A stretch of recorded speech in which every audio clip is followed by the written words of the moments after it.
عید کی آمد ہے، گلیوں میں آپ کو جانور نظر آ رہے ہیں، منڈیاں بھری ہوئی ہیں، 2 دانت 4 دانت 6 دانت، سینگوں کی گھسائی کا کام عروج پر ہے۔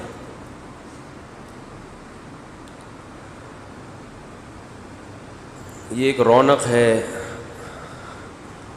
شاعر اسلام میں سے بقرعید ہے۔ شاعر کا مطلب کوئی بھی ایسا کام، ایسی علامت جسے دیکھ کر فوراً کسی دوسری شے کا تصور ذہن میں آتا ہے۔ آپ نے دیکھا ہوگا کمپنیوں کا ایک ٹریڈ مارک ہوتا ہے، لوگو ہوتا ہے۔ وہ لوگو کیوں ہوتا ہے؟ تاکہ وہ شکل، وہ صورت، وہ تصویر جب آپ دیکھیں تو فوراً آپ کے ذہن میں آئے کہ یہ کمپنی کی یہاں کوئی برانچ موجود ہے، آپ کو وہ تلاش کرنے میں آسانی ہو، مشکل نہ ہو۔ جب ہم پیٹرول ڈلوانے کے لیے جاتے ہیں، پیٹرول کو اردو میں پیٹرول ہی کہتے ہیں، انگلش میں پیٹرول کہتے ہیں، تو لوگ کہتے ہیں پیٹرول نہیں ہوتا، پیٹرول ہوتا ہے، اردو میں پیٹرول ہی ہوتا ہے۔ ہر زبان نا کسی بھی لفظ کو جب گود لیتی ہے تو وہ اپنے حساب سے کانٹ چھانٹ کر کے لیتی ہے، وہ اپنے لب و لہجے میں ڈھالتی ہے اس کو۔ تو اس میں زیادہ ٹینشن لینے کی ضرورت نہیں ہوتی، جب وہ ایک لفظ آ گیا اس میں تو آ گیا۔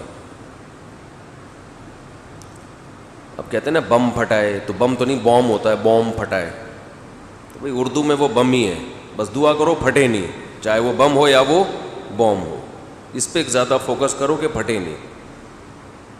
کوئی بم کو بوم کو بم کہہ رہا ہے تو بھی چلتا ہے۔ تو آپ پیٹرول ڈلوانے کے لیے جب گزرتے ہیں تو فوراً پتہ چل جاتا ہے پی ایس او کا ہے یا شیل کا ہے، فوراً پتہ چلتا ہے۔ حالانکہ ابھی آپ نے پڑھا بھی نہیں ہوتا، کلر سے اندازہ لگا لیتے ہیں، بھائی ریڈ کلر آ رہا ہے، یہ ڈیزائن آ رہا ہے تو شیل کا ہوگا، بلیو کلر آ رہا ہے، یہ ڈیزائن آ رہا ہے تو کس کا ہوگا؟ KFC کے برگر دور سے ہی آپ کو بلڈنگ دیکھ کے پتہ چل جاتا ہے، وہ بندہ کھڑا ہوا بتا نہیں رہا ہوتا کہ یہ KFC کا ہے۔ میک ڈونلڈ کے اپنا ایک لوگو ہوتا ہے۔ تو ہر مذہب کا بھی ایک شعار ہوتا ہے، خاص علامت ہوتی ہے جسے دیکھ کے فوراً پتہ چلتا ہے کہ یہ اس مذہب کا ماننے والا ہے۔ اور شعار ایک نہیں ہوتا، بہت سارے بھی ہوتے ہیں، یہ بھی علامت ہے، یہ بھی علامت ہے، یہ بھی علامت ہے۔ پہلے زمانے میں جتنے بھی عیسائی ہیں اپنے گلے میں صلیب کا نشان لازمی لٹکاتے تھے۔ یہ جو صلیب ہے، کراس ہے، اسے دیکھ کے اندازہ ہوتا تھا یہ عیسائی ہے۔ اب نہیں لٹکاتے، اب لبرل ہو گئے ہیں، جیسے ہمارے بہت سے مسلمان اب لبرل ہو گئے ہیں، وہ کہتے ہیں چلتا ہے۔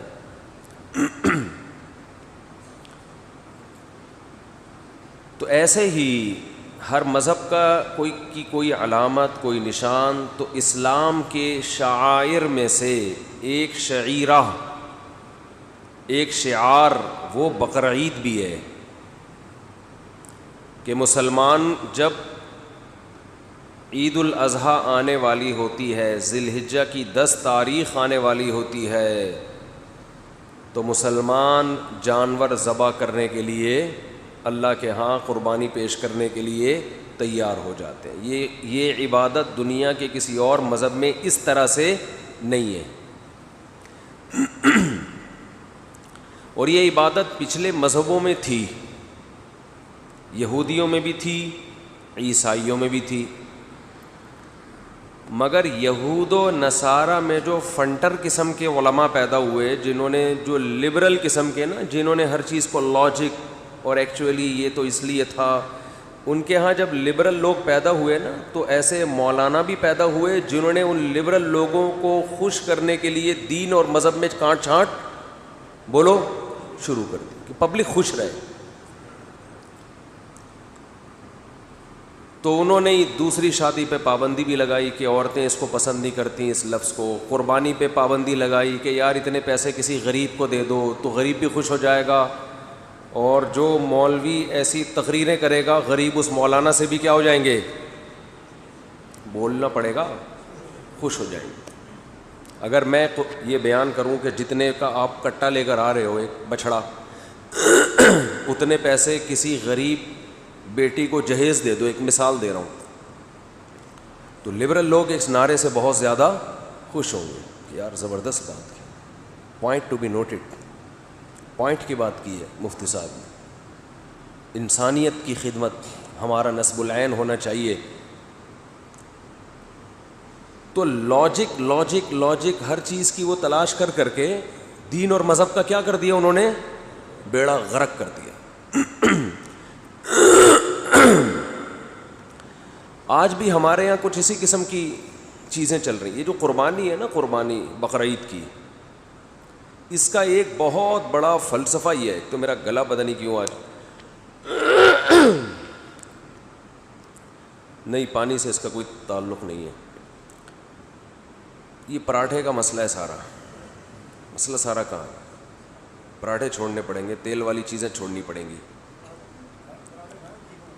نہیں, پراٹھوں سے کہاں ٹھیک ہوتا ہے گھی, کیا پراٹھا گھی کے بغیر پھر پراٹھا تھوڑی ہوگا وہ.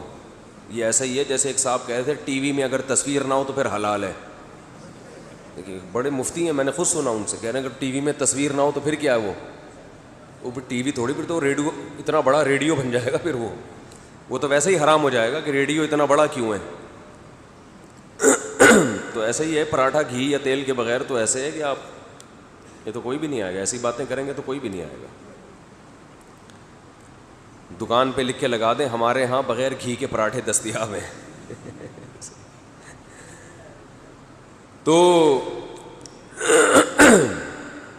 تو میں یہ عرض کر رہا تھا, کیا عرض کر رہا تھا, ہاں, تو یہود و نصارہ نے اپنے جو لبرل قسم کے لوگ ہیں نا ان کو خوش کرنے کے لیے کیا کیا, رجم کی سزا ختم کر دی. جیسے غامدی صاحب نے رجم کی سزا کیا کر دی ہے, ختم.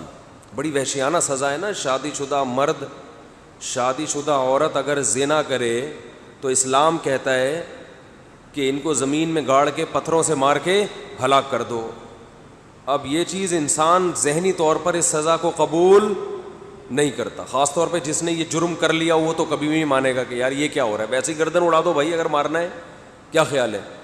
بلکہ لبرل لوگ کہیں گے کچھ بھی نہیں کرو, 50 روپے جرمانہ دے کے کیس ختم کرو.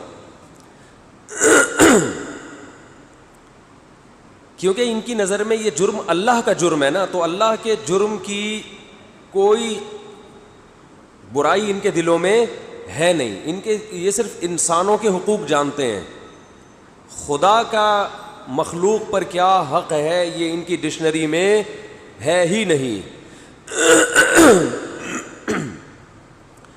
تو یہود و نصارہ نے بھی یہ حرکتیں کی ہیں, اور نبی صلی اللہ علیہ وسلم نے فرمایا لَتَتَّبِعُنَّ سُنَنَ الَّذِينَ مِن قَبْلِكُمْ, میری امت بھی پچھلے لوگوں کو فالو کرے گی. یعنی اس امت میں بھی ایسے علماء پیدا ہوں گے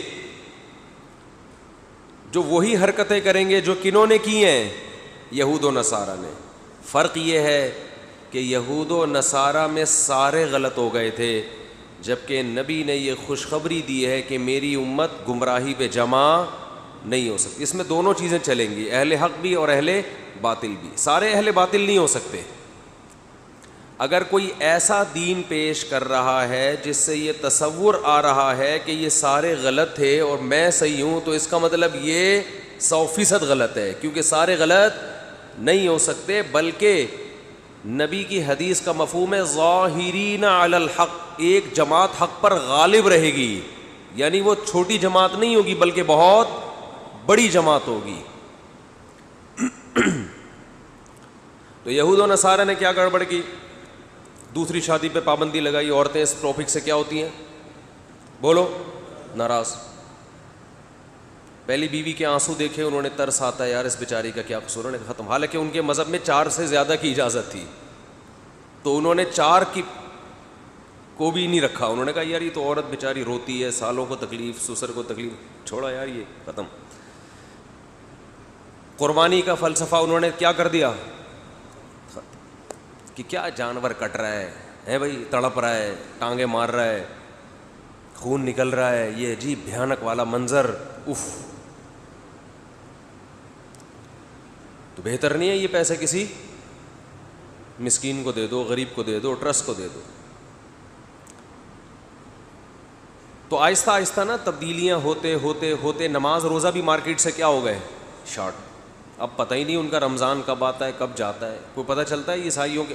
حالانکہ قرآن تو کہہ رہا ہے کہ تم پہ روزے ایسے فرض ہیں جیسے پچھلی امتوں پہ فرض تھے. لیکن اس امت کے علماء نے ایک کام بڑا شاندار کیا, اور یہ آج نہیں, یہ 1000 سال پہلے کر لیا. اس دین کو تحریف سے بچانے کے لیے اس امت نے یہ کام کیا کہ صدیوں پہلے فقہا نے جو ریسرچ اور تحقیق کر کے کتابوں میں لکھ دی, قرآن و سنت کی جو تحقیق, اور وہ پوری امت نے اس کو قبول کیا. تو اس امت کے اکثر علماء نے فتویٰ دیا کہ اب انہی میں سے کسی ایک تحقیق پر عمل کیا جائے گا, مزید کوئی 5ویں تحقیق کرنے کی اجازت نہیں ہے, تاکہ تحقیق کے نام پہ لوگ قرآن و سنت سے دور نہ ہو جائیں. سمجھ میں آ رہی ہے بات کہ نہیں آ رہی ہے؟ ان میں سب سے پہلے جو ریسرچ کا کام تھا, تحقیق کا کام, وہ عبداللہ بن مسعود رضی اللہ تعالی عنہ کے شاگرد, ان کے شاگرد ابراہیم نخعی, ان کے شاگرد حماد, ان کے شاگرد امام ابو حنیفہ نے شروع کیا. باقاعدہ فقہ کو ریٹن فارم میں لانا, بولو بھائی, شروع کیا کہ قرآن و حدیث کی ریسرچ کو ابھی کیا کرنا چاہیے, کتابی شکل میں بند, مسائل کو ترتیب سے لکھ لینا چاہیے, یہ حلال ہے, یہ حرام ہے, یہ جائز ہے, یہ کیا ہے, یہ ناجائز. وضو کے احکام, نماز کے احکام, زکوٰۃ کے احکام, حج کے احکام, روزے کے احکام, غنیمت کے احکام, نکاح کے احکام, طلاق کے احکام, وراثت کے احکام, کتاب الحدود, سزاؤں کے احکام, ریاستی قوانین, یہ تمام چیزیں فقہ کی کتابوں میں کیا ہو گئیں, ریٹن فارم میں لے آئے. یہی کام امام شافعی نے بھی کیا جو امام ابو حنیفہ کے شاگرد تھے. یہی کام امام مالک نے بھی کیا. یہی کام امام احمد ابن حنبل نے بھی کیا. اور بھی فقہا نے یہ کام کیا, مگر امت نے ان چاروں کو جس طرح سے قبول کیا کسی اور کو یہ مقبولیت نہیں ملی, کیونکہ ان کے دلائل بڑے وزنی اور جاندار تھے. تو جب یہ 4 فقہ وجود میں آئے, ان میں کچھ مسائل میں اختلاف بھی تھا, اتفاق بھی تھا. تو اس وقت کے تمام علماء کا یہ فتویٰ آج بھی کہ اب اگر کسی نے اسلام کو فالو کرنا ہے تو اس کی تحقیق اگر ان چاروں فقہا سے ٹکرائے گی تو اس تحقیق کو کہاں, دیوار پہ دے مارا جائے گا. وہ اس کی اپنی رائے ہوگی, وہ اسلام بولو نہیں ہوگا. اب اگر کوئی یہ سوال پوچھتا ہے نا کہ قرآن میں کہاں لکھا ہے کہ ان چاروں کو فالو کرو, یہ بالکل ایسے ہی جاہلانہ سوال ہے جیسے کوئی یہ کہے کہ قرآن میں کہاں لکھا ہے کہ وہ حدیث کو صحیح مانو جو امام بخاری نے جس کو صحیح کہا ہو. قرآن میں کہاں لکھا ہے کہ مصحف عثمانی کو فالو کرو, جو حضرت عثمان نے قرآن مرتب کیا تھا اس کو فالو کرو, کہیں لکھا ہے قرآن میں؟ بولو بھائی. یا نبی نے فرمایا کہ اتنے سارے قرآن کے نسخے ہوں گے, وہ نسخہ جو حضرت عثمان مرتب کریں اس کو فالو کرنا, باقیوں کو جلا دینا, کہیں لکھا ہے یہ؟ بولتے کیوں نہیں بھائی؟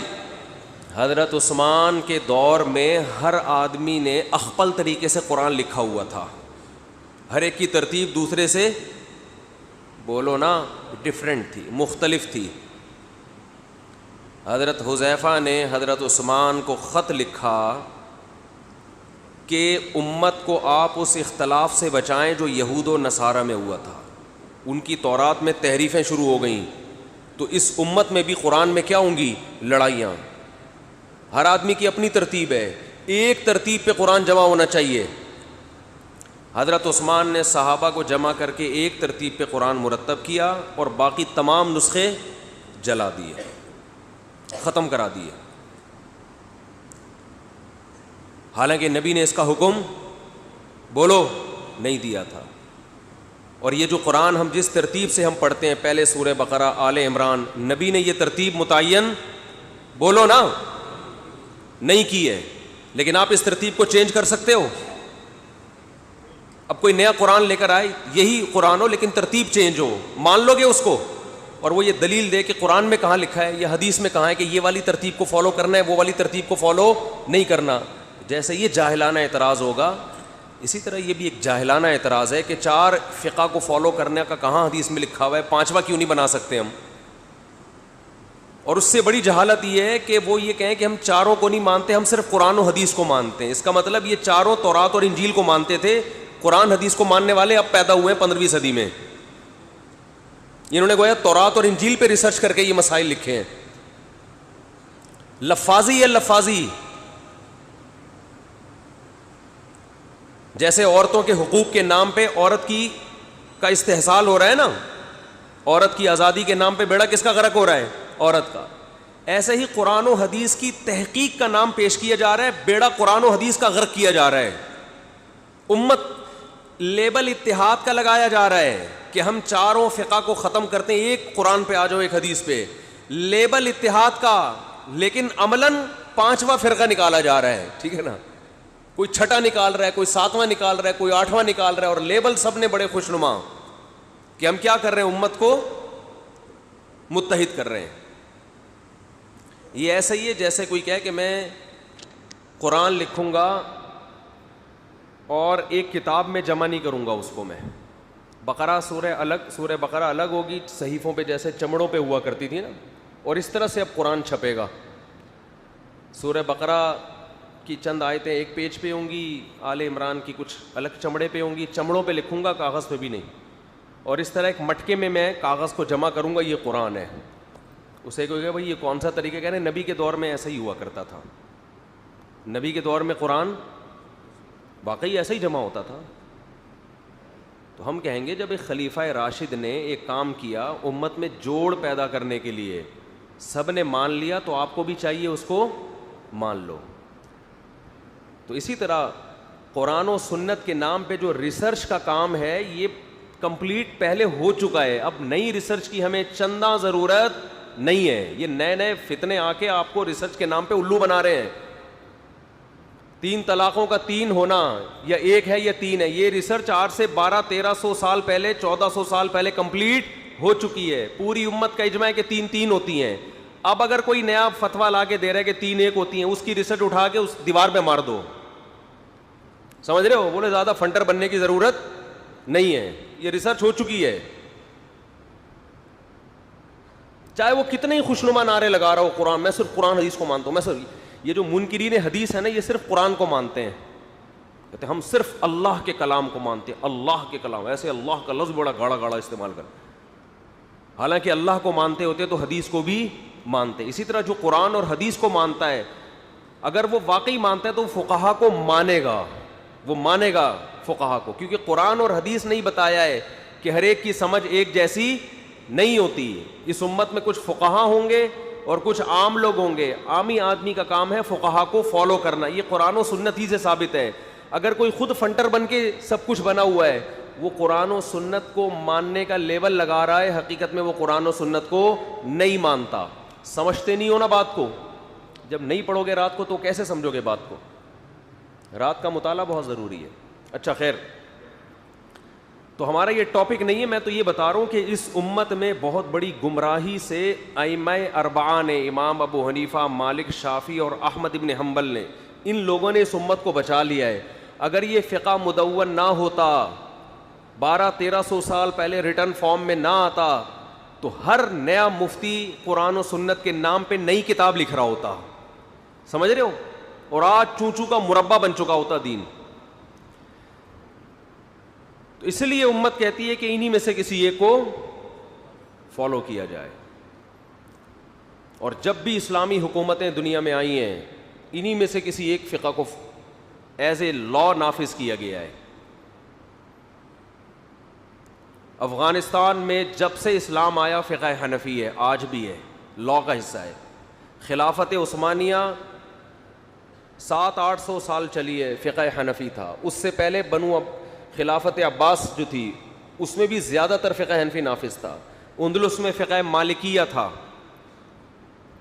ایسا کہیں بھی نہیں ہوا کہ کوئی فقہ ہی نہ ہو، بس قرآن و حدیث پر عمل کریں گے. یہ پاکستان میں ہو رہا ہے کہ لاء میں کوئی فقہ نہیں ہے، قرآن و سنت، کہ بھئی قرآن و سنت پہ عمل کریں گے.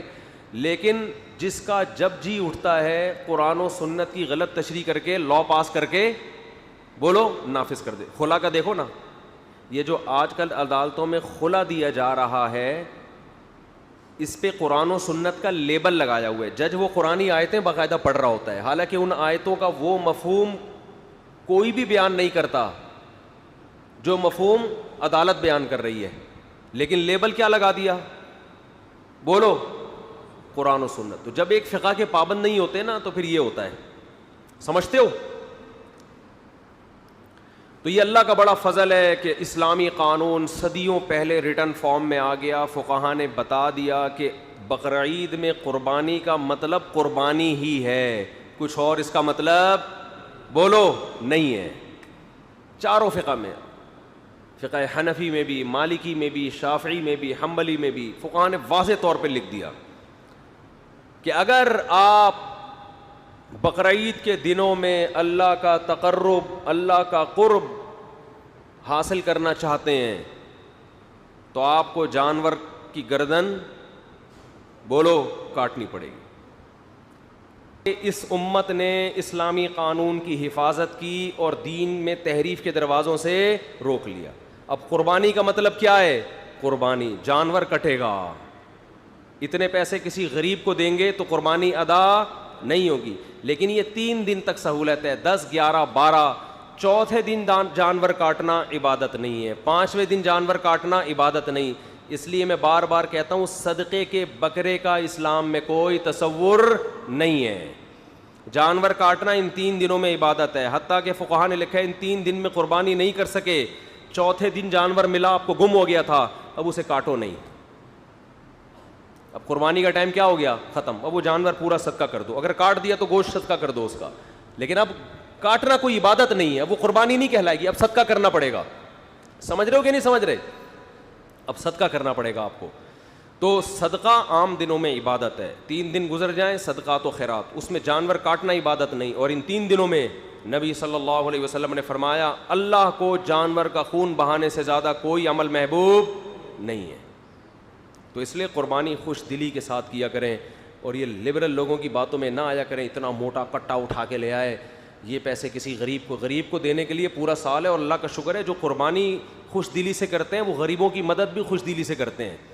اور جو قربانی پہ اعتراضات کر رہے ہیں نا، ان کی آپ انکوائری کریں گے پورے سال کسی غریب کی مدد کی ان کو توفیق نہیں ملی. جس کا دل یہاں بڑا ہے وہاں بھی اسی کا دل بڑا ہوتا ہے. جو یہاں اتنا بڑا کٹا لے کر آ رہا ہے اس کا مطلب کنجوس نہیں ہے، بڑا دل ہے، اللہ کو خوش کرنے کے لیے اچھا جانور ذبح کر رہا ہے. تو اس کا مطلب یہ اللہ کو خوش کرنے کے لیے غریبوں کی مدد بھی یہ اچھے طریقے سے کرے گا، کیونکہ دونوں میں اللہ کی رضا مقصد ہے. تو اللہ نے گنجائش دی ہے، اچھا جانور لائیں. شو بازی نہیں ہونی چاہیے، دکان پکوڑوں کی باتیں کروڑوں کی، پیسے ہیں نہیں، قرضے لے کے اتنا بڑا بیل لے آئے کہ محلے والے بولے ماشاءاللہ، اس کے بعد وہی کٹائے، باقی پورے سال پھر گھر میں تانے.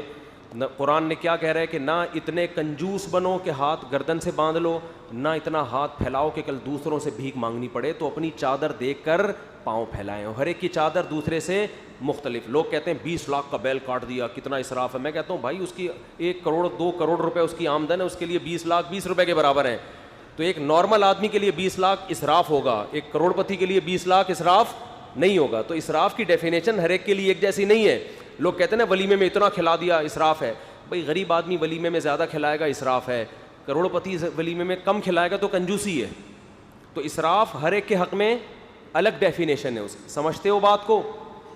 تو اس لیے نہ دیکھا کرو 20 لاکھ 40 لاکھ، اس کا ہیڈ ایک ہے. بھائی آپ کو اللہ نے جتنی حیثیت دی آپ اس حساب سے کر لو.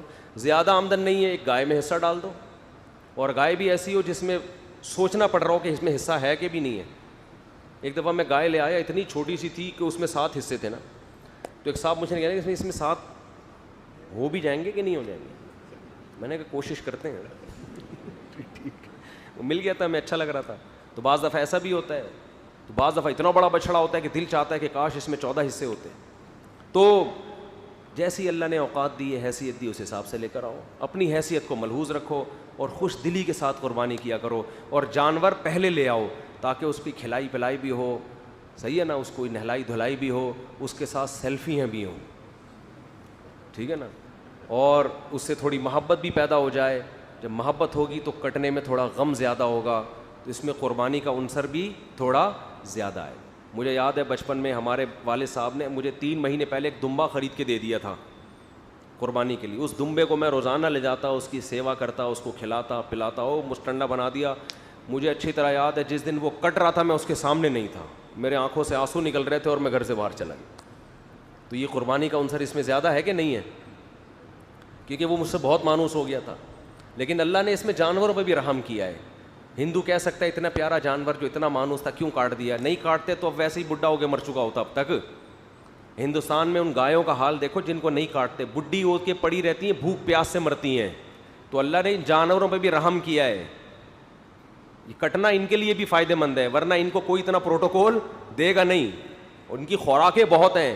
انسان جب بوڑھا ہوتا ہے اولاد پال لیتی ہے، جانور بوڑھا ہوتا ہے اس کے بچے نہیں پالتے اس کو، نہ اس کو انسان پالتا ہے نہ بچے پالتے ہیں. انڈیا میں جو گایوں کو ماں بنایا ہوا ہے نا انہوں نے، ذرا آپ یوٹیوب پہ ڈاکومنٹریز دیکھیں، وہ ان کی مائیں جو جن کو گائے کو ماں کہتے ہیں، یہ گائے کس طرح بھوک اور پیاس سے تڑپ تڑپ کے مرتی ہیں، یہ سمجھتے ہو؟